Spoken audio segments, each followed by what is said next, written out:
Now, before we get started with our episode, I would like to encourage you to check out our Patreon called A Crash Investigation, the podcast. This Patreon has different exclusive episodes, and our first exclusive episode of the year is covering Silk Air Flight 185. Here's a little bit of a sneak peek as to what that is about, and as I said before, I highly encourage you to join our Patreon. The link will be in the description. See you there. We are going to be talking about the story of Silk Air Flight 185.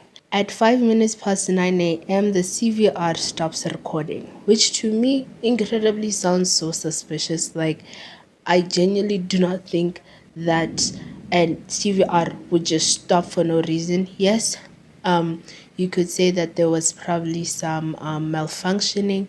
Now, as I had mentioned before, when it comes to the CVR not recording anymore, yes, you can say it was a little bit of a malfunction, even though it doesn't make sense that it probably was a malfunction since the aircraft was so new. But the fact that the FDR itself also stopped recording data, that's incredibly suspicious, to be honest. Welcome to Air Crash Investigation, the podcast, the show we dissect and discuss prominent crashes in aviation history. I'm your host, Kai Jordan, and in our first official episode of the year, we are going to be discussing Turkish Airlines Flight 981, the crew, the crash, the investigation. But before we continue, as always, don't forget to rate us 5 stars on the podcast platform that you're listening to us on. That will really, truly mean the world to me. But also, I have realized that in the Spotify universe of podcasting, there is a place where you can tell me your thoughts as to the episode and what you liked about it and what you took away from the episode. It's called the Q&A section. So if you would like to fill that out after the episode, that would be amazing. I'd love to read all of your feedback and all of your constructive criticism, but also your opinions. You might hear a little bit of thunder and lightning and that type of stuff. I am deciding to record this while there's bad weather, so apologies for that. Truly, if I could change it, I would. But now we're just going to have to deal with it. But I promise you that the audio will not really change as we move forward with this episode. Finally, there's a questionnaire that I have created that basically goes into what you like to see in the podcast, like moving on and that type of stuff. The link to that thing will be in the description box below. Please fill that out. I really truly appreciate it, and it gives me a chance to kind of reflect as to what the podcast is and how I can make it better. So please fill that out. The link will be in the description, in the Linktree link. So that's where you're gonna find our Instagram, our Twitter, our Patreon, our Buy Me a Coffee, our questionnaire that I was talking about right now. So please fill that out. Truly will appreciate it. And now we can officially get started with this episode. It is the greatest aviation mystery of all time. Lies a massive passenger jet and the remains of its 239 passengers and crew. Good morning. We have a smoke problem, and we're doing emergency dissect to level 15140. In December 1988, a passenger airliner was bombed over Scotland in what was one of the largest pre-9/11 terrorist attacks.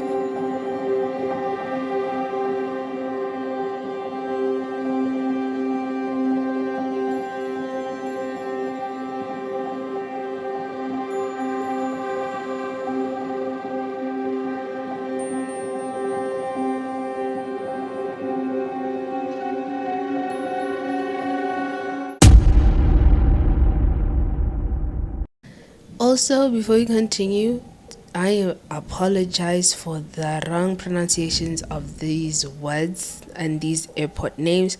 Apologies in advance. So Turkish Airlines Flight 981 was a scheduled flight for the 3rd of March 1974. Its origin was Yeliskoy International Airport, Istanbul, Turkey. Its destination was London Heathrow International Airport, London, UK or United Kingdom, and it had a stopover at Orly Airport in Paris, France. The aircraft used was the McDonnell Douglas DC-10 and the call sign was Turkish 981. The crew. So the captain, aka the pilot in command, was Nejat Perkoz, who was 44 years old at the time of the crash.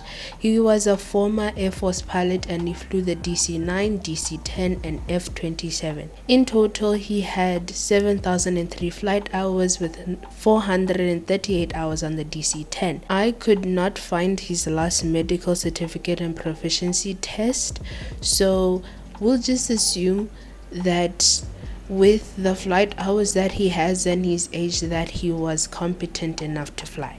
The first officer of this flight was Oral Ulusman, who was 38 years old at the time of the crash.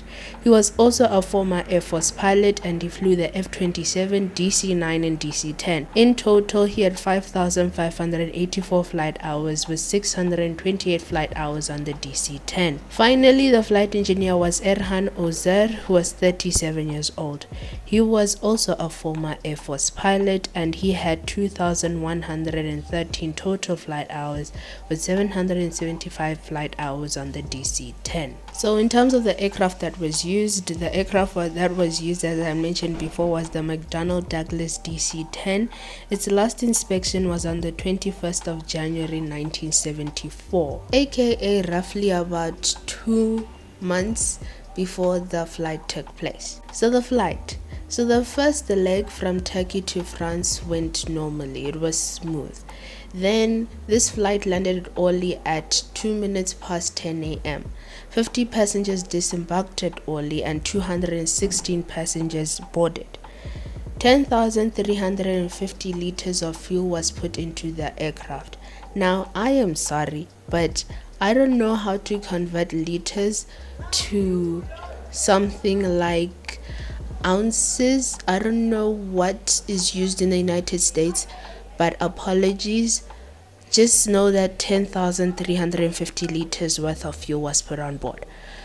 There was a delay due to the embarking and disembarking process of the passengers. At 25 minutes to 11 a.m., the left cargo door is closed. Ding, ding, ding, ding, ding, important. But there was a delay, and the delay lasted a whole hour and 30 minutes. Finally, at 24 minutes past 11 a.m., Flight 981 is instructed to taxi to runway 08. At 28 minutes to 12 a.m., Turkish 981 takes off. At 20 minutes to 12 a.m., Flight 981 is at 12,000 feet or 3,658 meters and it is still climbing. The air traffic controller clears Flight 981 to 23,000 feet or 7,010 meters. At this point, Flight 981 was turning west towards London. The aircraft was over Mio. When the air traffic controller started to hear some transmission in the Turkish language, or a Turkish language rather. Thereafter, there was heavy background noise and the pressurization warning and overspeed warning started to sound. The aircraft, now on radar, decided to split into two. Not that it decided, but it split into two. So the air traffic controller, I'm sure at this point, was incredibly scared and now worrying as to what is going on with this aircraft. So it turns out that the left cargo door blew off. The section by the left cargo door had 6 passengers and they were ejected out of the aeroplane. Imagine that. That sounds incredibly scary and very, very, very traumatic. As a result of the left cargo door blowing off, there was a rapid depressurization, which meant that there was a loss of critical control cables and therefore the pilots had no control. And one pilot actually said, and I quote, "The fuselage has burst," end quote. At this point, the air traffic controller is trying to get into contact with the flight, but they are unsuccessful. 77 seconds later, Flight 981 is flying at 423 knots, 783 kilometers an hour, or 487 miles per hour, and at a 20-degree pitch of descent.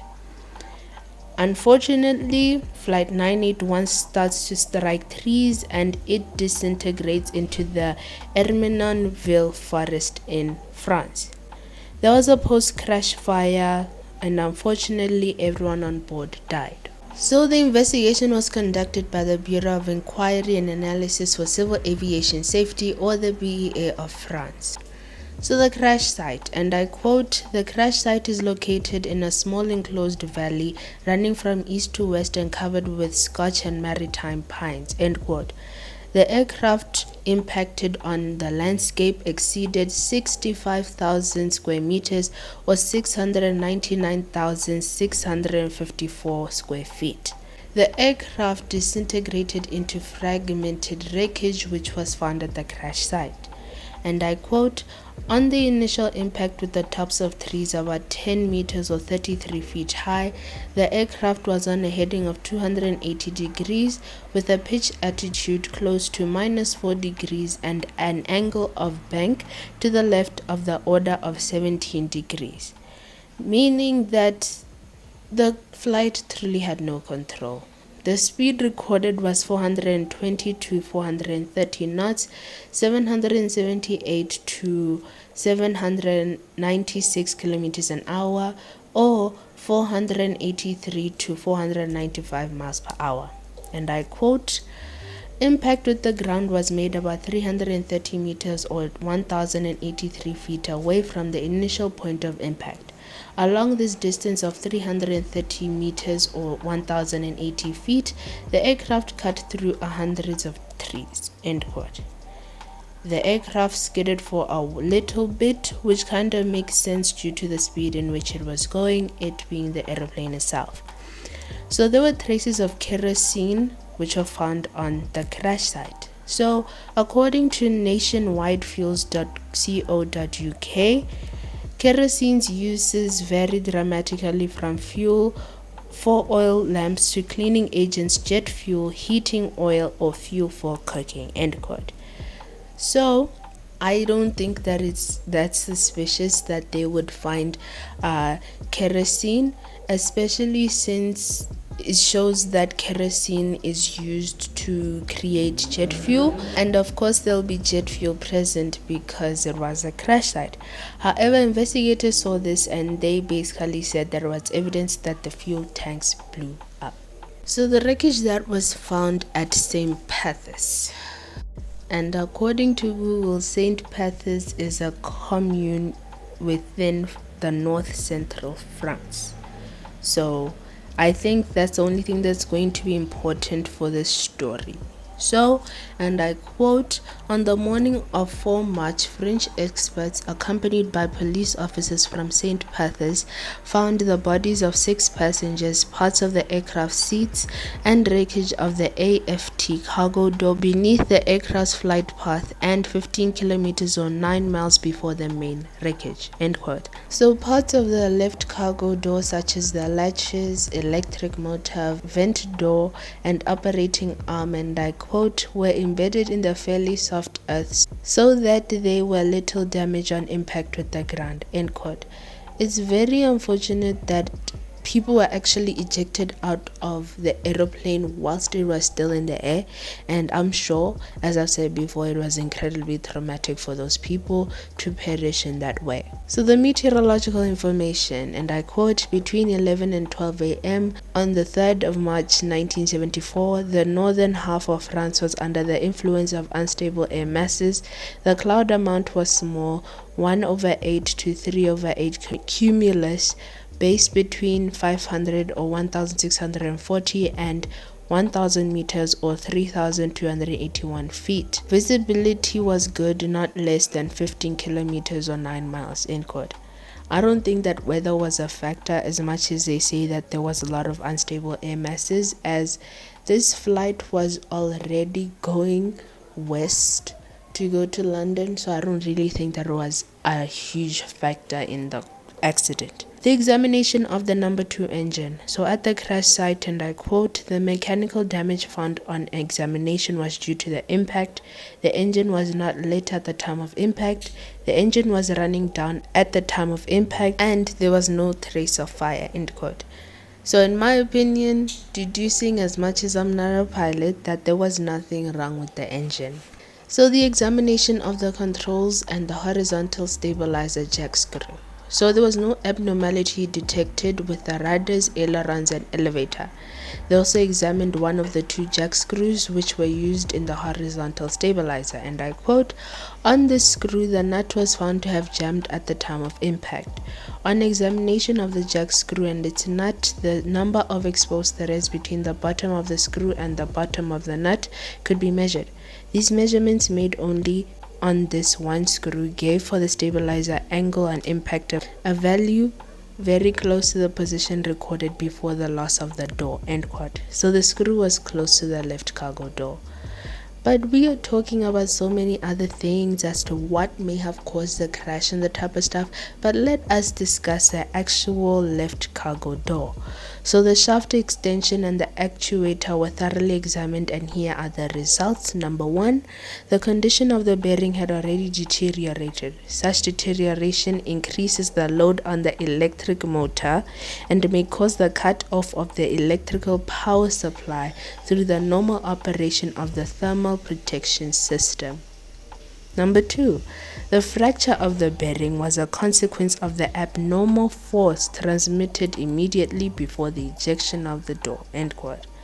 The results of the ejection of the left cargo door mid-flight essentially led to a massive decompression and thus all the other things that happened as soon as that happened. So the findings, there are many findings that are listed in the final report, which you can get on our Patreon. The link will be in our Linktree link in the description box below, but I'm just going to be mentioning some of them which I feel are incredibly important and give us a type of background information as to what was going on during this flight, but also before this flight actually took place. And I quote, the crew members held the certificates, licenses, and qualifications required for the performance of their duties in the type of aircraft on the flight in question.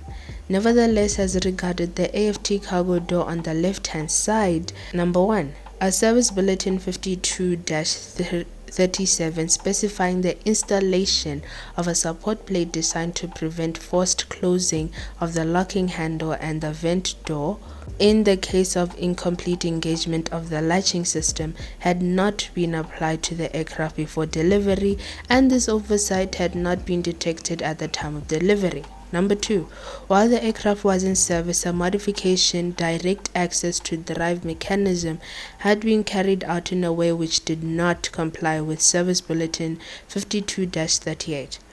Number 3, the adjustment of the lock pins and the lock limit warning switch were incorrect. Number 4, the striker of the unlock limit switch had 2 shims of Douglas origin, surmounted by a shim with no reference and of a quality not to aeronautical standards. Wow. During the aircraft stop at Orly, the left cargo door on the left-hand side had been closed without any apparent abnormality. The locking handle had been pulled down and the vent door closed, although the lock pins were not engaged, and no visual inspection had been made through the viewport provided for the purpose of verifying that the lock pins were in place. At that time, the AFT cargo door on the left-hand side opened in flight and became detached from the aircraft structure. The drop in pressure in the cargo compartment caused an immediate pressure differential, which was sufficient to cause the disruption of the floor structure and the consequent ejection of 6 passengers, the cabin seats, and various pieces of wreckage. Finally, the deformation and disruption of the floor led to serious impairment of the control of number 2 engine and of the flight controls, of which the cables run under this part of the aircraft structure, and the damage was such that it was impossible for the crew to regain control of the aircraft. End quote. That was a lot. To be honest, that was a lot. So let us go through the cause of this. So according to the BEA of France, and I quote, the accident was the result of the ejection in flight of the AFT cargo door on the left-hand side. The sudden depressurization which followed led to the disruption of the floor structure, causing 6 passengers and parts of the aircraft to be ejected, rendering number 2 engine inoperative and impairing the flight controls, tail surfaces, so that it was impossible for the crew to regain control of the flight. The underlying factor in the sequence of events leading to the accident were the incorrect engagement of the door latching mechanism before takeoff. The characteristics of the design of the mechanism made it possible for the vent door to be apparently closed and the cargo door apparently locked, when in fact the latches were not fully closed and the lock pins were not in place. End quote. So essentially, it's kind of like maintenance error, but also flight attendant error. I don't think that's a thing, but that's what we're going to coin here in this episode. But also kind of just a freak accident, because I don't think anyone expected 6 passengers to just be ejected out of an airplane like that. That's definitely on some freaky stuff.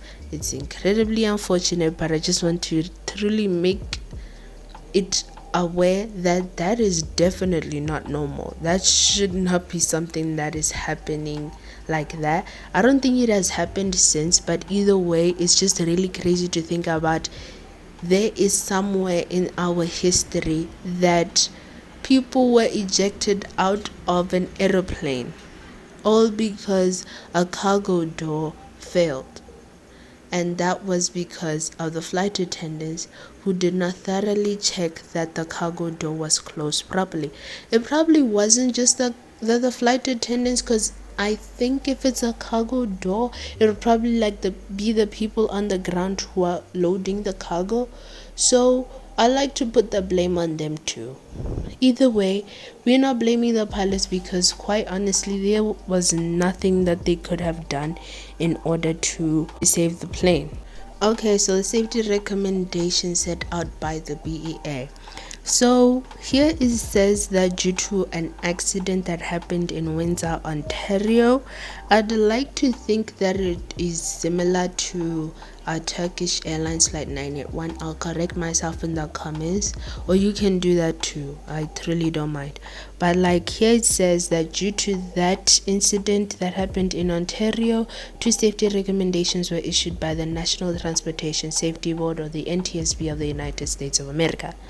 Recommendation A-72-97 relating to the modification of the cargo door locking system to make it impossible to position the locking handle and vent door to their normal door locked position unless the lock pins are fully engaged.